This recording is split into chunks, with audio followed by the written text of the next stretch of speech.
और एक जुमला एक शेर कहा है मेरे आला हजरत ने, वो जो तुझको बुलाता है ठग है मार ही डालेगा। वो जो तुझको बुलाता है ठग है मार ही डालेगा। हाय मुसाफिर दम में ना आना, मत कैसी मत वाली। चोर का लफ्ज भी इस्तेमाल हुआ है और ठग का भी हुआ है। बस इसको मैं क्लियर करूंगा, अपनी बात मुकम्मल। दरूद पाक अल्लाहुम्मा सल्ली अला सय्यदना शफीअना हबीबी मौलाना मोहम्मदिन बारिक सल्लिम सल्लल्लाहु सलामन अलैहि या रसूलुल्लाह सल्लल्लाहु तआला अलैहि वसल्लम। आज तक आप लोगों ने चोर तो देखा होगा, लेकिन इतना कमाल का चोर देखा है जो आंख से काजल चुरा ले? देखा है? बोलिए ना, हाँ हूँ बोलिएगा। देखा है? नहीं देखा, लेकिन आला हजरत कह रहे हैं आंख से काजल साफ चुरा ले, कुर्ता पैजामा टोपी दाढ़ी लेकर आएगा और ईमान को फीस कर देगा। मेरे आला हजरत ने जो बताया, और एक जुमला है चोर और दूसरा क्या है, एक लफ्ज ये है ठग। ठग और चोर में फर्क है, ठग और चोर में फर्क है। ठग से बचना मुश्किल है, चोर से बचना आसान है। मजबूत ताले लगा लो बच जाओगे, छुपा दो बच जाओगे, पहरा लगा दो बच जाओगे, लेकिन ठग जो होता है ना उससे बचना बड़ा मुश्किल है। अगर आप कहें तो मैं बता दूं ठग किसको कहते हैं। हाँ, ठग ना आमतौर से कोर्ट कचहरी में होते हैं। हाँ, आमतौर से कोर्ट कचहरी में होते हैं। एक दिन ठग ना दिन भर रहा, लेकिन एक भी मुर्गा ना फंसा। वकील साहब से जाके कहा, वकील साहब कितना टाइम हुआ? वकील साहब ने जब कलाई पर नजर डाली, अरे घड़ी तो गुस्ल खाने में छोड़ दी, घड़ी तो गुस्ल खाने में छोड़ दिए। अब ठग वहां से निकला, सीधे वकील साहब के घर दरवाजा खटखटाया, कहा कौन? का घड़ी गुस्ल खाने में वकील साहब छोड़ दिए हैं, मांग रहे हैं। बेगम जब गुस्ल खाने में गई तो देखा पता सही है, सही एड्रेस है, सही बता रहा है, जिनविन आदमी होगा, आदमी जिनविन होगा। घड़ी लिया और पर्दे से दे दिया, लिया चला गया। थोड़ी देर के बाद फिर आया, दरवाजा खटखटाया, कहा कौन? वकील साहब भेजे हैं। अब क्या हुआ? अब क्या हुआ? का एक मुर्गा दिए हैं, देसी मुर्गा दिया। का वकील साहब ने कहा शाम में जज साहब की दावत है, ये मुर्गा लीजिए। बेगम गरम हो गई, ये क्या बात है, सिर्फ मुर्गे से क्या होगा, राशन पानी है नहीं। का टेंशन मत लीजिए, मुझे कहिए मैं ले आऊं। 500 के नंबरी दिया, लिस्ट बना के राशन के दिया। अब आएगा तब आएगा, काहे आए, शाम हो गई। वकील साहब पसीना पोंछते हुए घर आए। बीवी ने कहा जब तमाशा है खाली मुर्गा खिला दे क्या? कहा किसको? कहा अरे आपने तो भिजवाया है मुर्गा, क्या जज साहब की दावत है? कहा मैंने कब भेजा? कहा पहले आया, घड़ी ले गया, दोबारा आया, मुर्गा दे के 500 लेके गया। कहा ओहो ये तो ठगवा था, ठग लिया, अभी देखता हूँ। निकले वकील साहब, थोड़ी देर में दरवाजे पे फिर दस्तक हुआ। कहा कौन? कहा मुर्गा मांग रहे हैं, ठग पकड़ा गया है, पुलिस चौकी में है, मुर्गा सबूत के लिए मांगा जा रहा है। मुर्गा लिया चला गया। थोड़ी देर में वकील साहब फिर आए घबराते हुए। कहा क्या बात है, पकड़ा गया छोड़ दिए? कब पकड़ा कहाँ गया जो छोड़ूं? कहा अभी तो कोई मुर्गा लेके गया, कब पकड़ गया है, पुलिस चौकी में है, सबूत के लिए मांगा। कहा अरे लगता ये भी ठग ले गया, देखता हूँ बाहर है। बाहर निकला, कहा अब मत जाना वरना इस बार मुझे ले जाएगा। मेरे आला हजरत कहते हैं वो जो तुझको बुलाता है ठग है, मार ही डालेगा। हाय मुसाफिर दम में ना आना, मत कैसी मत वाली है। सुन रही हो, मेरे आला हजरत ने हमारे ईमान की हिफाजत फरमाई और तमाम दुनिया में जितनी बदअकीदगी है उससे बचा लिया है। इसीलिए तो कहते हैं आला हजरत वो आला हजरत जिन्होंने हमारे ईमान की हिफाजत फरमाई। अल्लाहु अकबर, या रसूल अल्लाह, जिंदाबाद जिंदाबाद जिंदाबाद जिंदाबाद। मेरे आला हजरत कहिए ना सुभान अल्लाह। कुछ लोगों को बड़ी तकलीफ है मसलक आला हजरत से, होना भी चाहिए, जाहिर सी बात है होना चाहिए। जो जिस टाइप का होगा उसको वैसी तकलीफ होगी, है नहीं, जो जिस टाइप का होगा। भाई आला हजरत सरकार से ना हमारा खानदानी रिश्ता है, ना ही जमीन का मसला है, ना इलाकाई मसला है, किसी तरह का मसला नहीं। उसकी भी उसके बाद भी मसलक आला हजरत बोलिए पेट में दर्द शुरू।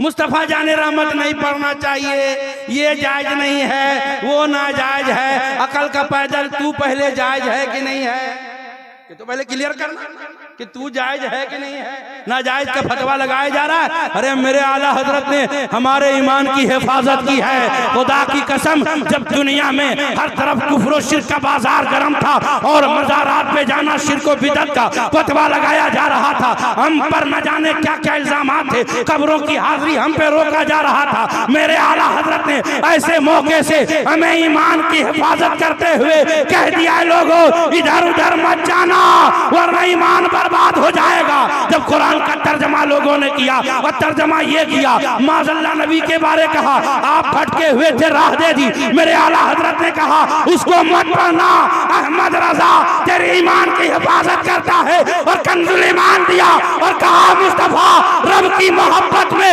खूब रफ्ता थे, रब ने राह दे दी। आज देख लो ना, जिधर देखो आला हजरत का नाम, जिस खानकाह का भी हो, जिस खानकाह का भी हो। आप यहाँ से रेलवे स्टेशन पहुंचे, एक 24 मिल गया, किधर का कचौशा शरीफ, ओ बरेलवी हो बोला जाता है, जा रहा है शरफी है बोला जा रहा है बरेलवी। रेलवे स्टेशन पे मिल गया 2 नंबर, किधर जाते, अजमेर शरीफ, ओ बरेलवी हो, जाने वाला चिश्ती है बरेलवी कहा जाता है, जाने वाला शफी है बरेलवी कहा जाता है। क्यों? मेरे आला हजरत ने तमाम खानकाहों की आबरू बनकर पूरी दुनिया को बता दिया, और खानकाहों से ये पैगाम मिल गया जिसको आला हजरत ने अपनी जबान में कहा, कैसे आकाओं का बंदा रजा बोल वाले मेरी नाराए तकबीर, नाराए रिसालत, रज़ाए मुस्तफा कॉन्फ्रेंस।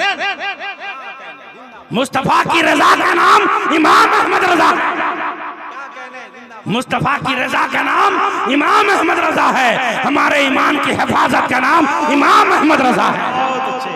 अल्हम्दुलिल्लाह, हमें फख्र है कि हम बरेलवी हैं, अल्हम्दुलिल्लाह, हमें फख्र है। अगर कोई बरेलवी कहता है मुझे खुशी होती है, बरेली की तरफ निस्बत करके गालियां देता है मुझे खुशी होती है कि मैं बरेलवी हूं। ये अल्लाह का करम है कि हम बरेलवी हैं, मेरे आला हजरत का एहसान है, सरकार मुफ्ती आजम हिंद का एहसान है, सरकार ताजुश शरिया का एहसान है। जमाने में लोग इधर उधर हो गए, लेकिन बरेली वाले ने कहा जो शरीयत मुस्तफा है उसी पर कायम रहना है, चाहे जान रहे चाहे जिंदाबाद। यही पैगाम तो है बरेली का, है क्या ना इन लोगों का। छोटे मौलवियों के साथ दिक्कत बहुत है, इनको पैर दबाने के लिए नहीं मिलता है लेडीजों से, बरेली से फतवा जाएगा है नहीं, इनको औरतों के सर पे हाथ रखने नहीं मिलता है, बरेली से फतवा जाएगा, तो दिक्कत तो है इनके साथ ना। हाँ, हमारे यहाँ अलग से आला हजरत है, बना लेना 1 लाख आला हजरत, लेकिन आला हजरत के मुकाबले में कोई हो जाएगा। जब पहली बार मैं 2013 में मदीने पाक गया, कारी शमशीर साहब जफर भाई हम लोग थे, तो गुंबद खजरा शरीफ की जियारत कर रहे थे हसन भाई, तो उधर से एक मतवा आया, हाजी माफी फायदा रसूलुल्लाह अल्लाह घुमा दिया। तो कारी शमशीर साहब ने कहा दरूद पाक, हाँ दरूद पाक, 2 मिनट रोक दिया, फिर 2 मिनट बाद हाजी 2 मिनट खल्लास जाओ। तो उन्होंने कह दिया वसीला बला वसीला, पकड़ा ले गया लाल रुमाल वाला, जाने कितना हराम खोर था, अभी तक कम हो गया, अभी हम हो करके आ रहे हैं, हटा दिया गया उन हराम खोरों को। हम तो इस बार इसी नियत से गए थे सन भाई कि खाली बेटा भेटा जाए हमको, और जो होगा सो देखा जाएगा, लेकिन एक को बार नहीं मिला। 3 बार हम कोशिश किए, यहाँ 3 बार हाजिरी हुई, कोशिश किए कि मिल जाए, जो होगा सो होगा, लेकिन मिला नहीं। एक ठो काला भैंसा था ना इंडिया वाला, हाँ उसको भी भगा दिया गया। हाँ अभी जो बादशाह है इन लोगों को हटा दिया है। तो कारी शमशीर साहब को पकड़ के ले गया अंदर, वहाँ उर्दू बोलने वाला था, कहाँ से आए हो, का इंडिया से, का कौन हो, हाँ सुन्नी हो देवबंदी हो, हाँ कहा सुन्नी है, का कौन सुन्नी, बरेलवी या देवबंदी, हाँ बरेलवी, का नमाज कहाँ पढ़ते, बोले यहीं पढ़ता, बोले तुम्हारे आला हज़रत तो यहाँ नहीं पढ़ते, आए है तुम्हारे आला हज़रत तो नहीं कहते, कहा मैं यहीं पढ़ता हूँ। अबे यहाँ पढ़ता हूँ, तेरे पीछे कहाँ पढ़ता हूँ, यहाँ पढ़ता हूँ। कारी शमशीर भी नाटा आदमी, बहुत तेज आदमी है, क्या समझ रहे हैं, हाँ सुन लीजिए, हाँ उन्होंने भी घुमा दिया, कहा वो तर्जमा वाले किताब में नहीं कुरान शरीफ, क्या बोले जाओ जाओ इधर है। तो ये हालात है कि बरेली शरीफ का नाम मदीने पाक में बरेली शरीफ का नाम मदीने पाक में भी है, बल्कि ये कह लीजिए कि कहीं भी दुश्मनाने अहले बैत हो, दुश्मनाने अहले सुन्नत हो, दुश्मनाने औलिया हो, दुश्मनाने सहाबा हो, वहां बरेली का नाम ले लो तो उनका पैजामा ढीला हो जाएगा। यहां भी नाम ले लीजिए। अब एक नया फिरका, नया क्या, सबसे पहला फिरका इस्लाम का है शिया, है ना, सबसे पहला फिरका है शिया। लेकिन इस वक्त वो वारसी रंग में घुस गया, दुर्रई कलर में आकर के लोगों को गुमराह कर रहा है और अपने आप को अहले बैत कह रहा है, अहले बैत का आशिक कह रहा है। और सरकार मौला अली का खूब नाम लेता है, बकिया साहबों की गालियां देता है। ये अभी हमारे हजारीबाग में हरामखोर आया था, लेकिन अल्हम्दुलिल्लाह तंजीम उलमा अहले सुन्नत हजारीबाग ने उसका वो हाल किया और चैलेंज कर दिया कि पूरी जिंदगी जब जी चाहे आके मुनाजरा करना। अल्हम्दुलिल्लाह 19 तारीख की तारीख दी गई थी, नहीं आया। जश्न फतह तंजीम उलमा अहले सुन्नत ने हजारीबाग में मनाया। अभी हजारीबाग में तंजीम उलमा अहले सुन्नत बहुत काम कर रही है। हमारे बड़का गांव के उलमा भी हमारे साथ हैं, यहाँ की भी तंजीम बहुत एक्टिव है, लेकिन थोड़ा सा सुस्त है, थोड़ा सा सुस्त है, थोड़ा सा और होने की जरूरत है, थोड़ा सा और होने की जरूरत है।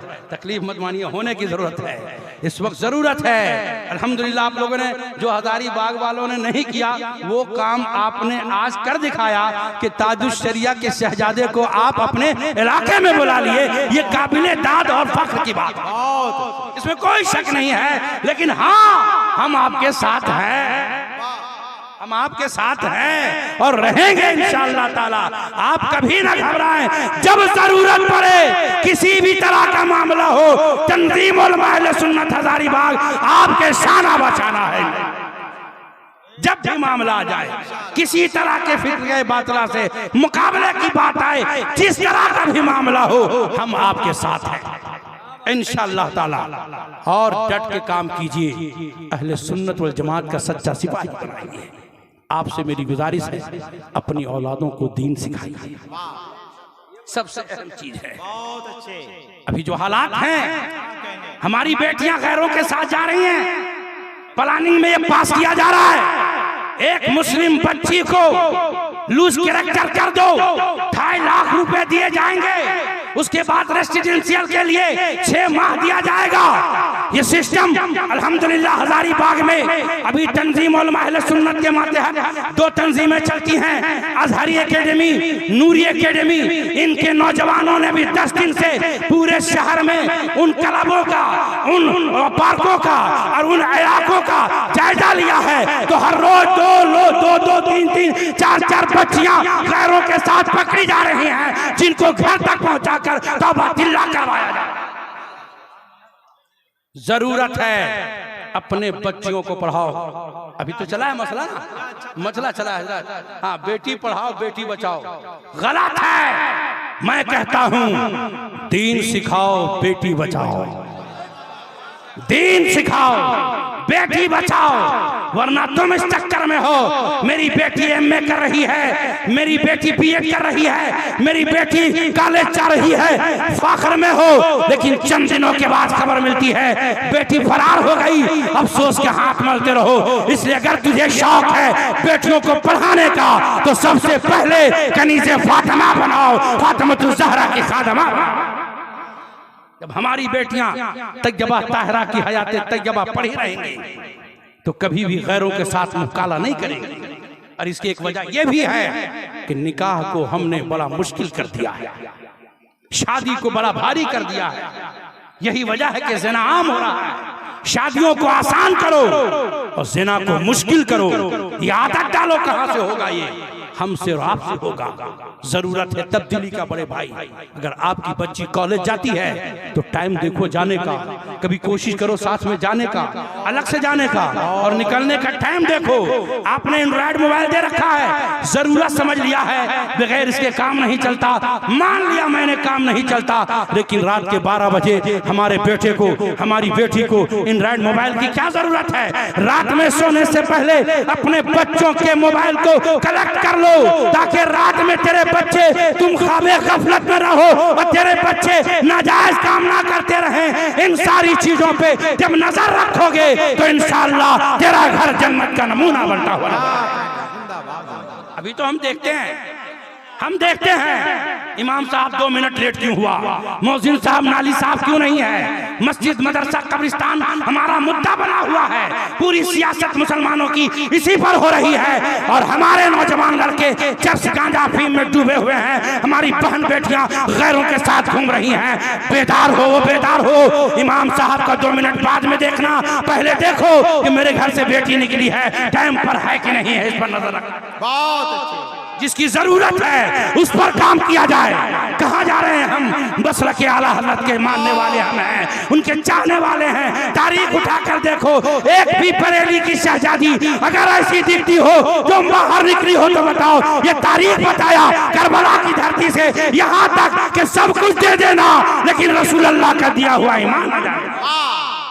नारे तकबीर, हाथ उठा के नारे रिसालत, उलमाए अहले सुन्नत, मसलक के आला हज़रत जिंदाबाद। बस्ती बस्ती करिया करिया, ताजु शरिया, इल्म का दरिया, फैज़ का दरिया। क्या अच्छी तहरीक है भाई, जिंदाबाद जिंदाबाद। अपने बच्चे बच्चियों के रिश्ते जोड़ो, लगाओ और इज्तिमाई शादी करो। और हम सरकार कादिए हिंदुस्तान से रिक्वेस्ट करेंगे कि हुजूर हमारे यहाँ आज 25 बच्चों की निकाह है, आपको तशरीफ लाना है तो जरूर आएंगे। आप करें तो सही, इससे बेहतर शादी क्या होगी। मेरे आका ने फरमाया बारातियों को मस्जिद में ठहरा दो। हमें मस्जिद में शादी करने का हुक्म है, हमने मस्जिद छोड़ दिया। गैरों को देखो, मंदिरों में शादी हो रही कि नहीं हो रही, गुरुद्वारों में शादी हो रही कि नहीं हो रही, गिरजाघर में शादी हो रही कि नहीं हो रही। जिनको नहीं पकड़ना था वो पकड़े हैं, हमने छोड़ रखा है। एक बार गौर करने की जरूरत है कि हम किधर जा रहे हैं। हर आदमी सोचता है मेरी बेटी तो नहीं है ना, मेरा बेटा तो नहीं है ना, गलत फहमी में है। धुआं उठता है कभी कभी घर से भी और पता नहीं चलता है, लगता है पड़ोसी का है लेकिन घर का धुआं होता है। इस पे तवज्जो होनी चाहिए और हर मोहल्ले का शख्स ये सोच ले मेरे मोहल्ले की एक बेटी भी अगर, एक बेटा भी अगर गलत रास्ते पर जाता है, हमारी जिम्मेदारी है कि उसे ठीक किया जाए। बहुत जल्द इंशाअल्लाह रहमान इस सिलसिले में हमारी तहरीक आपके शहर तक आएगी, आपके इलाके तक। हमने भी इसके बात की है कि इलाके इलाके में मोहल्ले के 10-20 लोगों को ऐसा तैयार किया जाए कि हमारी बहन बेटियां घर से निकलें तो उस पर नजर रखा जाए कि वो जाती कहाँ है और किस कहाँ तक लौटती है। इस पर जब तवज्जो होगी तो बच्चियां खुद डरेंगी, बच्चे खुद डरेंगे, खुद इस बेहयाई और बुराई से बचते हुए नजर आएंगे। जलसे भी कीजिए, जुलूस भी कीजिए, लेकिन इस पर तवज्जो भी होनी चाहिए। घर का माहौल इस्लामी बनाइए, घर का माहौल इस्लामी बनाइए। आज की तारीख में उरियानियत का नाम लोग फैशन समझते हैं। 5-7 साल की बच्चियां हैं, छोटे कपड़े हम पहनाते हैं। हसन भाई जब 12 साल की होती हैं तो फुल कपड़े देते हैं, वो नहीं पहनती। आदत खराब कर रखी है आपने। लेकिन आप छोटे बच्चे को फुल कपड़ा पहनाओ, बच्चा हो या बच्ची, अचानक उसको चड्डी पे ले आओ, कभी नहीं पहनेगा। आदत जैसी आप डालोगे वैसे ही होगा। जितना नंगा लिबास पहनते हैं हम समझते हैं कि हाई एजुकेटेड है। भाई नंगा होना हाई एजुकेटेड है तो कुत्ता बिल्ली तो ज्यादा हाई एजुकेटेड होगा, वो तो ज्यादा हाई फाई होगा। हम कहाँ जा रहे हैं, किस मौसम में और किस माहौल में जा रहे हैं, एक बार तवज्जो तो करें। हमारी बेटी हमारी स्कूटर में बैठी है और आधा कपड़ा पहनकर हम मार्केट घुमा रहे हैं। चंद आवास लड़कों ने नजर डाली तो बड़ा घर में आके 10-20 गालियां अपने बच्चों के सामने देते, वहां मर्दानगी नहीं दिखा सकते। अरे गलती हमने करी, हमने आधा कपड़ा पहनाया तो जमाना ने देखा, ना हम पहनाए होते न जमाना देखा होता। कमी तो अपनी हमारी है, अपनी कमियों को हम सुधारें। जब हम सुधर जाएंगे हमारी औलाद सुधरेगी, औलाद सुधर जाएगी, मुआशरा सुधरता पड़ता है। जरूरत है तब्दीली लाइए, बदलाव पैदा कीजिए। एक बार घर जाने के बाद मेरी बात को दोहराइएगा कि कहां तक ये बात सच्ची है, क्या हम इसमें है कि नहीं है। बाद में हम अफसोस करते, कुछ लोग तो कहते हैं हजरत मेरी बेटी ऐसा नहीं हो सकती। हजरत हमें यकीन है, यकीन कहाँ है ये बताओ। किसी को यकीन है कि बेटा बाप को मारेगा, मारता है कि नहीं मारता है। यकीन है कि कोई माँ को खाना ना दे, लेकिन ऐसी औलादें हैं जो अपने माँ बाप को भूखे रख रहे हैं। ये ऐसा लगता है कि कोई आलिम को गाली दे लेकिन उलमा को धक्का देकर निकाल रहे हैं, ऐसा माहौल बन रहा है। इसलिए मेरे भाई ये मत सोचिए मेरा बच्चा नहीं कर सकता, मेरी बेटी नहीं कर सकती, ये मत सोचिए, करने का कोई नहीं कर सकता। लेकिन जब शैतान हावी होता है तो सूफी साहब भी कर जाते हैं। कोई भी कर जाता है। इसलिए हमेशा नजर को रखिए, रास्ता बंद कर दीजिए जहां से शैतान बहकाता है। जब रास्ता बंद हो जाएगा तो शैतान हावी हो ही नहीं पाएगा। अल्लाह करीम है, सिद्क दिल से दुआएं कीजिए और तौबा कीजिए, खुद भी अच्छा बन जाइए और अपनी औलाद को भी अच्छा बनाइए। वाखिर दावाना अल्हम्दुलिल्लाह रब्बिल आलमीन। अस्सलाम वालेकुम। क्या